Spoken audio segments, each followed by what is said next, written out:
top Democrats emphasized party unity on the first day of the Democratic National Committee meeting in Minneapolis today. This comes amid questions about the party's overall direction. It has struggled to regain momentum after losing the House, the Senate, and the presidency during the 2024 election. And now they find themselves gearing up for the 2026 midterms. Today, Minnesota Governor Tim Walz, who ran as then Vice President Kamala Harris's running mate, of course, said the Democratic Party was united against President Trump's policies. Each and every one of us are unified around the idea that this cruelty must end.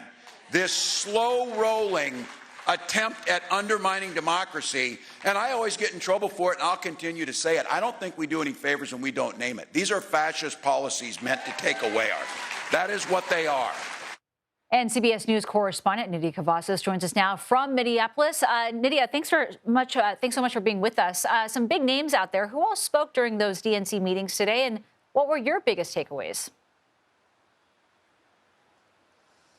Nancy, as the Democratic Party kicked off its summer meetings today, we also heard from the person who is essentially tasked with moving the party forward, and that's the National Party Chair, Ken Martin. Martin gave remarks earlier today, and he certainly had a lot to say about President Trump, at one point calling him the dictator-in-chief, but also said that the Democrats can no longer be part of the only party that actually plays by the rules. Now, let's take a listen to what he had to say. We are all unified towards one single goal: to stop Donald Trump and put this country back on track. Yes, we have differences of opinion. Yes, we're a Big Tent party. Yes, we don't agree on everything. But that's the beauty of this Democratic Party.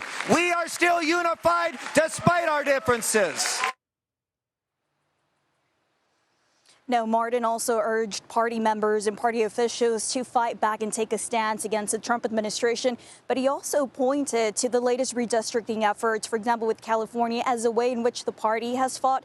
But he's asking for more of this. Yeah, there is a lot of enthusiasm there, but still a lot of problems, too. The latest numbers from the Federal Election Committee are showing this major gap between how much cash on hand the DNC has compared to their Republican counterparts. Can you talk about how big that gap is, and how does that affect the DNC's ability to execute all of its plans?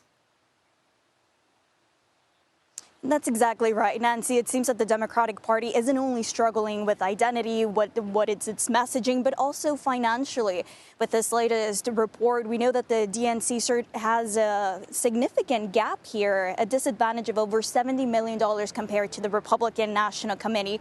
And this is also driven by the fact that some of the donors are also reluctant to sign off checks. They're going to be hesitant, especially when they're signing off and giving money to a party that hasn't necessarily been able to center around the key message and hasn't been able to develop and communicate a clear strategy moving forward. All right, Nidia Cavazos, thank you so much for being with us.